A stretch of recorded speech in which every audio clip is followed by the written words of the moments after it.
Hi, this is me. My name is Angelica Santiago Ortiz. I currently am studying at Washington University in St. Louis in applied science and chemical engineering, and I plan to graduate in May 2024. Currently, I'm in the chemical engineering RU at the University of Florida within the engineering education department. So the project that I've been working on focuses on communities of practice and action. And this work is currently being done under EcoPack, which is Dr. Rivera's lab in engineering education, with our PhD mentor, Cass Fernandez, and my lab mate, Laura Phillips. So what exactly is a community of practice? A community of practice can be, if you think about it, like a professional organization like AICHE or ASEE.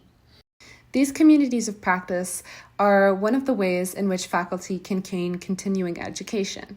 And this continuing education usually focuses on a wide variety of things. And the basic focus of our research is how do communities of practice influence how professors teach social responsibility? So then, what is social responsibility? Social responsibility is this idea that it's something beyond ethics. How do we teach engineers to be responsible to the community around them and use their skills for the greater good? This doesn't just include the environment or sustainability or process safety. This also includes topics such as public health and welfare. So the question is then, how do you teach professors to include these topics in a technical education? And that is the main focus of looking at COPAs as a method for implementing strategies within the classroom.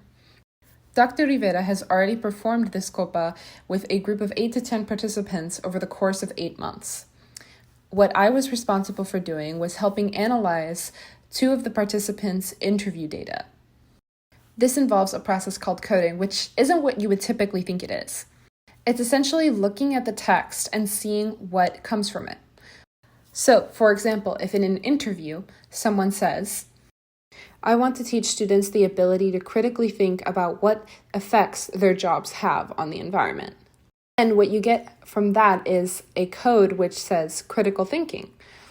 This professor wants to teach critical thinking, so that's the main takeaway we take from that text. And so basically we take these interviews with the professors who have been through this COPA to understand how they're implementing this in the classroom and what strategies they're taking to continue their education so they can further this goal. So far, what we've gathered is that professors are really invested in making sure that their students understand the effects of their work.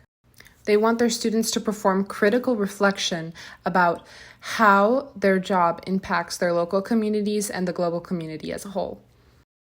And what the COPA has really done is given them the terminology as well as the resources to perform research on how to improve this kind of teaching. So that's the basics of my project. I'd like to close out by saying thank you to Dr. Rivera as well as the University of Florida for funding this opportunity. I'm so excited that I got to be here for the RU, and I really enjoyed my time here.